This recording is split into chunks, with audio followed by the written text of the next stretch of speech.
Welcome to my YouTube channel. This is my first video. I am sharing my weight loss journey with you guys. My name is Nivea. I lost 20 kilograms off my weight in 3 months. Okay, let's start. Hi, എൻ്റെ പേര് Nivea.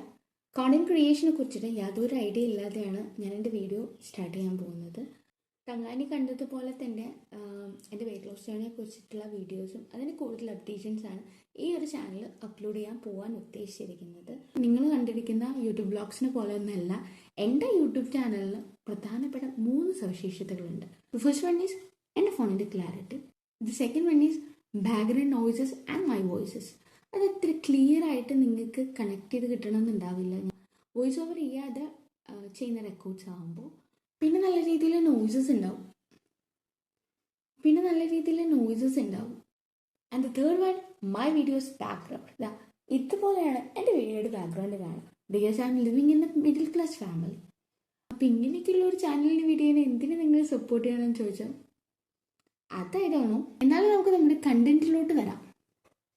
Tamil Nadu കണ്ടപ്പോൾ ഏകദേശം എല്ലാവർക്കും മനസ്സിലായിട്ട് കാണും ഇതൊരു weight loss ജേണിയെ കുറിച്ചിട്ടുള്ള ഒരു വീഡിയോയാണ്. അപ്പം ഞാൻ വളരെയധികം വെയിറ്റ് ലോസ് ജേണിയൊക്കെ ചെയ്ത് സക്സസ് ആയിട്ട് ഞാൻ എൻ്റെ ഐഡിയൽ വെയിറ്റിലേക്ക് എത്തിയിട്ടുള്ള ഒരു വ്യക്തി ഒന്നല്ല. അതിൻ്റെ ഇടയിൽ എനിക്ക് ഒരുപാട് ഫെയിലിയേഴ്സ് ഒക്കെ സംഭവിച്ചിട്ടുണ്ട്.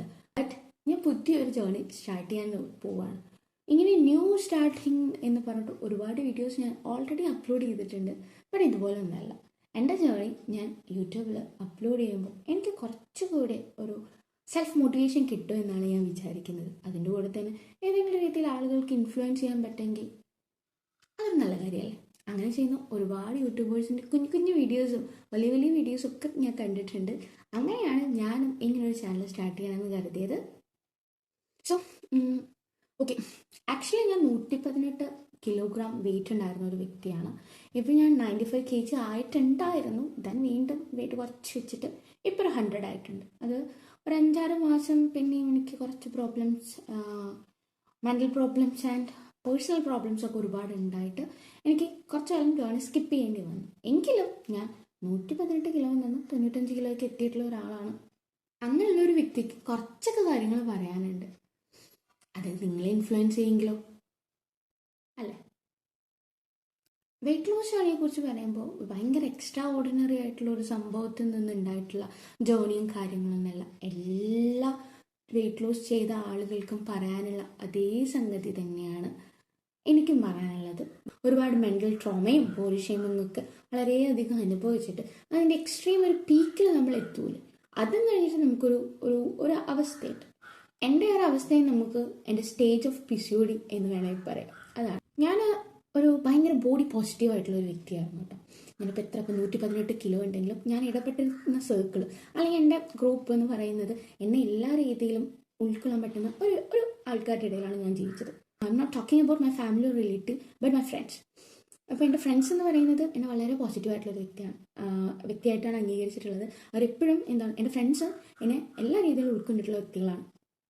ടീനേജ് കഴിഞ്ഞിട്ട് പിന്നെ ഞാൻ ഹോസ്റ്റലിൽ നിന്നിട്ടാണ് പഠിച്ചിരിക്കുന്നത്. ഞാനൊരു പോസ്റ്റ് ഗ്രാജുവേറ്റ് ആണ്. അപ്പോൾ എൻ്റെ PG വരെ ഞാൻ പഠിച്ചത് ഹോസ്റ്റലിൽ നിന്നിട്ടാണ്. അപ്പോൾ അതുകൊണ്ട് തന്നെ എനിക്ക് റിലേറ്റീവ്സ് അല്ലെങ്കിൽ വീട്ടുകാരായിട്ടുള്ള അറ്റാച്ച്മെൻറ്റിനേക്കാളും എനിക്ക് കുറച്ചുകൂടെ എൻ്റെ ഫ്രണ്ട്സിനായിട്ടാണ് അറ്റാച്ച്മെൻറ്റ്. എൻ്റെ ഫ്രണ്ട്സ് എന്ന് പറയുമ്പോൾ അവിടെയും അവൻ ഇൻട്രോവേർട്ട്. എനിക്കങ്ങനെ അമിതമായിട്ടുള്ള ഫ്രണ്ട്സും കൂടുതലായിട്ടുള്ള ആളുകളൊന്നും എൻ്റെ ലൈഫിലില്ല. പക്ഷെ അവർ തന്നിട്ടുള്ള ആ ഒരു സ്പേസ് എന്ന് പറയുന്നത് അത് വളരെ പോസിറ്റീവ് ആയിട്ടുള്ള ഒരു സ്പേസാണ്. അതുകൊണ്ട് എനിക്ക് വെയിറ്റ് ലോസ് ചെയ്യണമെന്ന് എൻ്റെ ലൈഫിൽ എനിക്ക് തോന്നിയിട്ടില്ല. അവരുടെ ഇടയിൽ ഞാൻ എത്തിയതിന് ശേഷം എങ്കിലും ഞാൻ ഒരുപാട് മെൻ്റൽ ട്രോമ ഒക്കെ അനുഭവിച്ചിട്ടാണ് ഒരു സ്റ്റേജിൽ എത്തിയത്. ദെൻ PG കഴിഞ്ഞ് വരുമ്പോൾ ഞാൻ വെയിറ്റിലൊക്കെ വരുന്ന സമയത്ത് കൂടെ കൊണ്ടുവന്നതാണ് PCOD. 3 month കണ്ടിന്യൂസ് ആയിട്ടുള്ള ബ്ലീഡിങ് ഉണ്ടാകുന്നു. ആ ബ്ലീഡിങ്ങിൽ ടെസ്റ്റ് ചെയ്യുന്നു PCOD എന്ന് അറിയുന്നു. ഡോക്ടറുടെ ഒരു ഇൻഫർമേഷൻ പ്രകാരം നമ്മൾ എന്ത് ചെയ്യുന്നു, വെയിറ്റ് ലോസ് ചെയ്തേ പറ്റൂ എന്നുള്ളൊരു ഘട്ടം വരികയാണ്. ആ ഒരു സ്റ്റേജ് എന്താ പറയുക, എൻ്റെ ലൈഫിൽ വളരെ പെയിൻഫുൾ ആയിട്ടുള്ള ഒരു ടൈമാണ് എൻ്റെ PCOD ഡയഗ്നോസ്ഡ് ആയിട്ടുള്ള ഒരു ടൈം എന്ന് പറയുന്നത്. റിക്കവറി സ്റ്റേജിനേക്കാളും ആ ഒരു ടൈം എന്ന് പറയുന്നതുണ്ടല്ലോ, അത് ഭയങ്കര മോശമായിട്ടുള്ള ഒരു ടൈമാണ്. നമ്മുടെ ബോഡിക്ക് ഉൾക്കൊള്ളാൻ പറ്റാത്ത രീതിയിലുള്ള അല്ലെങ്കിൽ നമ്മുടെ ബോഡിക്ക് ഓക്കെ അല്ലാത്ത രീതിയിലുള്ള കുറേ പ്രശ്നങ്ങൾ PCOD വരുമ്പോൾ എനിക്കുണ്ടായിട്ടുണ്ട്. മെയിനായിട്ട് ഇപ്പോൾ ഇച്ചിങ്, ഇറിറ്റേഷൻ, സ്റ്റൊമക്ക് ഏക്ക്, ഇതൊക്കെ നമുക്ക് ഒരിക്കലും ഒരു സാധാരണ നമുക്ക് ഉണ്ടാവുന്നതിനേക്കാളും ഭയങ്കര കൂടുതലാണ്. ഞാൻ മെൻസ്ട്രൽ കപ്പാണ് യൂസ് ചെയ്യുന്നത്. അപ്പോൾ 3 മണിക്കൂർ എടുത്തിട്ട് ഫില്ലാവുന്ന എൻ്റെ കപ്പ് അതൊരു 20 മിനിറ്റ് ആകുമ്പോഴത്തേനും ഓവർഫ്ലോ ആയിട്ട് ഇങ്ങനെ ബ്ലീഡിങ് ഇങ്ങനെ വന്നുകൊണ്ടേയിരിക്കും. എവിടെ ഇരുന്നാലും നമുക്കൊന്ന് കംഫർട്ടായിട്ട് ഇരിക്കാനോ കിടക്കാനോ ഒന്നിനും പറ്റാത്തൊരു സിറ്റുവേഷനാണ്. അത് ആ ഒരു ടൈമിൽ അനുഭവിച്ചിരുന്നൊരു ട്രോമ എന്ന് പറയുന്നത് അത് നമുക്ക് മാത്രമേ അത് മനസ്സിലാക്കാൻ പറ്റുള്ളൂ. മേ ബി നമ്മൾ പെയിൻ അത്ര ഉൾക്കൊള്ളുന്ന ഒരു വ്യക്തി നമ്മുടെ കൂടെ ഉണ്ടെങ്കിൽ, എൻ്റെ ലൈഫിൽ എൻ്റെ അമ്മയാണത്. എൻ്റെ അമ്മ എന്നെ വളരെയധികം സപ്പോർട്ട് ചെയ്തിട്ടുണ്ട് ആ ഒരു ടൈമിൽ. എൻ്റെ അമ്മയ്ക്കും ചിലപ്പോൾ ആ പെയിൻ മനസ്സിലായിട്ടുണ്ടാവും. പിന്നെ എനിക്ക് മാത്രമേ അത് ആ ഒരു പെയിൻ എന്താണെന്ന് അറിയത്തുള്ളൂ. ആ ഒരു സിറ്റുവേഷനിലാണ് ഞാൻ വെയിറ്റ് ലോസ് ചെയ്യണം എന്നുള്ളൊരു ഡിസിഷൻ എടുത്തത്. ഞാനൊരു 107 കിലോ വരെ, 118 എന്ന 107 കിലോ വരെ ഞാൻ ഹോം വർക്കൗട്ട് ചെയ്തിട്ടാണ് വെയിറ്റ് ലോസ് ചെയ്തത്. ദെൻ നമ്മൾ അങ്ങനെ ചെയ്യുമ്പോൾ നമ്മൾ കാർഡിയോ സെക്ഷൻസ് മാത്രമല്ല, നമ്മൾ വീട്ടിൽ വർക്കൗട്ട് ചെയ്യുമ്പോൾ എനിക്ക് അത് മാത്രമേ കിട്ടിയിരുന്നുള്ളൂ. അങ്ങനെ ചെയ്യുന്ന സമയത്ത് നമ്മുടെ ബോഡിയിൽ ഇങ്ങനെ സാഗായി വരും, ഇങ്ങനെ വലിഞ്ഞ് ഇങ്ങനെ വരും. അപ്പോൾ ആ ഒരു സിറ്റുവേഷനിൽ എൻ്റെ ബ്രദറാണ് പറഞ്ഞത് ജിമ്മിൽ ജോയിൻ ചെയ്യാൻ വേണ്ടിയിട്ട്. അപ്പോൾ അങ്ങനെ ജിമ്മിൽ ജോയിൻ ചെയ്തു. അതൊരു ഗുഡ് ഡിസിഷനാണ്. അതിന് ശേഷം ഉണ്ടായിട്ടുള്ള ഒരു 95 kg വരെ ഞാൻ എത്തിയത് അത് പെട്ടെന്ന് ഉണ്ടായിട്ടുള്ള ഇതൊന്നല്ല. ഡയറ്റ് എടുത്ത് വളരെ സ്ട്രഗിൾ ചെയ്തിട്ട് ഒരു ഹോസ്പിറ്റൽ കേസ് ഉണ്ടായിട്ടാണ് എനിക്ക് പിന്നീട് സ്കിപ്പായി പോയത്. പക്ഷേ ഞാൻ തിരിച്ചു വരണമെന്ന് വിചാരിച്ചതാണ്. ഈ ഒരു ജേർണിയിൽ റീസ്റ്റാർട്ട് ചെയ്യണമെന്ന് ഞാൻ കരുതിയതാണ്. പക്ഷെ എനിക്കത് കഴിഞ്ഞില്ല. ദെൻ എനിക്ക് എക്സാംസുകൾ വന്നു, എക്സാംസിൻ്റെ തിരക്ക് വന്നു.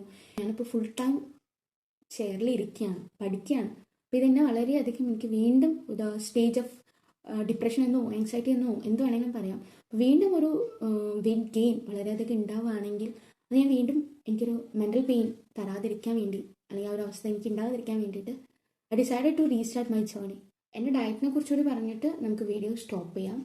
എൻ്റെ ഡയറ്റിനെ കുറിച്ച് പറയുകയാണെങ്കിൽ ഞാൻ കാലറി ഡെഫിസിറ്റാണ് വെയിറ്റ് ലോസിന് വേണ്ടിയിട്ട് യൂസ് ചെയ്തിരുന്നത്. ഒരു ഡയറ്റ് മെത്തേഡ് എന്ന് പറയുന്നത്, അതായത് നമ്മുടെ ബോഡിയിൽ ഒരു മെയിൻ്റെനൻസ് കാലറി ഉണ്ട്. അതായത് നമ്മുടെ ബോഡി വെയിറ്റ് മെയിൻറ്റെയിൻ ചെയ്യുന്ന ഒരു കാലറി ഉണ്ട്. ആ കാലറിയേക്കാളും കുറവായിട്ട് നമ്മൾ ഫുഡ് കഴിക്കുകയാണെങ്കിൽ നമുക്ക് ഉറപ്പായിട്ടും വെയിറ്റ് ലോസ് ഉണ്ടാവും.